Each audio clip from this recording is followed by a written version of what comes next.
Apa perbedaan antara overanalyzing dan overthinking? Berikut penjelasannya. Mari kita bicara tentang memahami psikologi di balik overanalyzing atau analisis secara berlebihan. Hal ini seringkali berasal dari rasa takut melakukan kesalahan, kebutuhan akan kendali, atau bahkan pengalaman masa lalu saat kita menghadapi kritik keras. Jadi sekarang kamu selalu memikirkan bagaimana saya bisa mengendalikan sesuatu. Bagaimana cara melakukan mitigasi, adakah kesalahan langkah, dan lain sebagainya. Otak kita dalam upayanya melindungi kita mendorong kita untuk menyelam lebih dalam, membedah dan memastikan secara mutlak sebelum mengambil tindakan.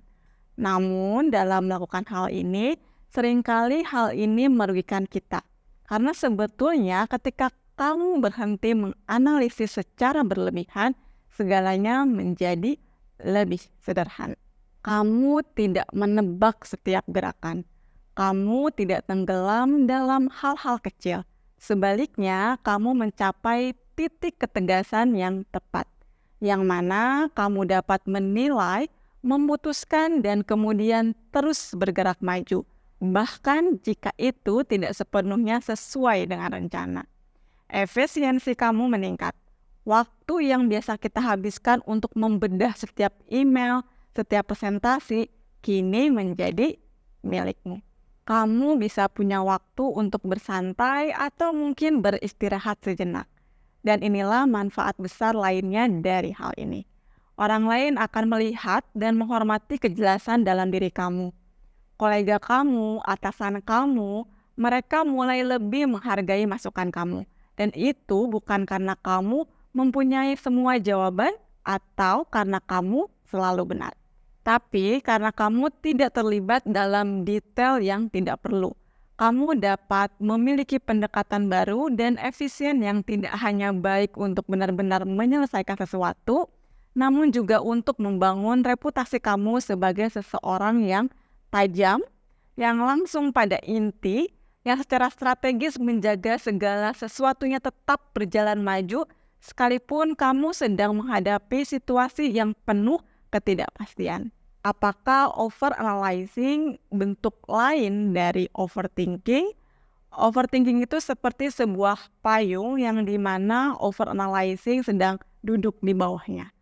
Overthinking itu ada 3 jenis, dan yang pertama adalah terjebak di masa lalu. Di sanalah kita merenungkan segala sesuatu yang telah terjadi. Kita berada dalam lingkaran mental tentang peristiwa masa lalu. Biasanya yang negatif atau yang membuat stres. Ini seperti rekaman yang terus memutar ulang lagu yang sama dan tidak pernah bergerak maju. Kamu terjebak dalam penyesalan, rasa bersalah, dan pemikiran bagaimana jika seperti ini, bagaimana jika seperti itu. Kamu terus-menerus mengulang situasi masa lalu, bukan hanya sekedar memikirkan masa lalu, tapi terjebak di sana. Dan kemudian yang kedua adalah terjebak di masa depan. Jadi di sisi lain itu adalah kebalikan dari terjebak di masa lalu. Jadi alih-alih terjebak di masa lalu, orang-orang yang melakukan perjalanan ke masa depan justru mengkhawatirkan apa yang akan terjadi di masa depan. Antisipasi perencanaan masa depan pada tingkat tertentu adalah hal yang baik dan sangat membantu.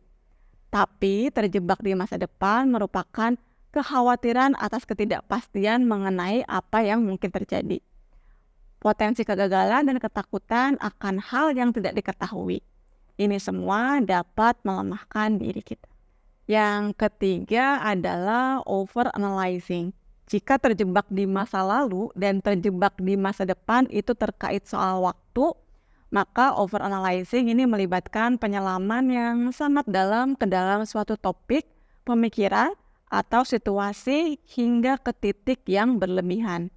Jadi sekali lagi kamu membedah sesuatu menjadi potongan-potongan mikro dan akhirnya kehilangan gambaran besarnya. Overanalyzing seringkali terjebak dalam detail yang tidak terlalu relevan di sini, dan hal ini menyebabkan kamu tidak bisa membuat pilihan, takut ketinggalan detail, atau salah memilih. Jadi, mengapa penting untuk membedakan bentuk-bentuk pemikiran berlebihan ini? Itu karena ini dapat membantu kamu menjadi lebih strategis dalam menemukan solusi terbaik. Overanalyzing atau analisis berlebihan paling baik diatasi dengan cara menetapkan batasan yang jelas.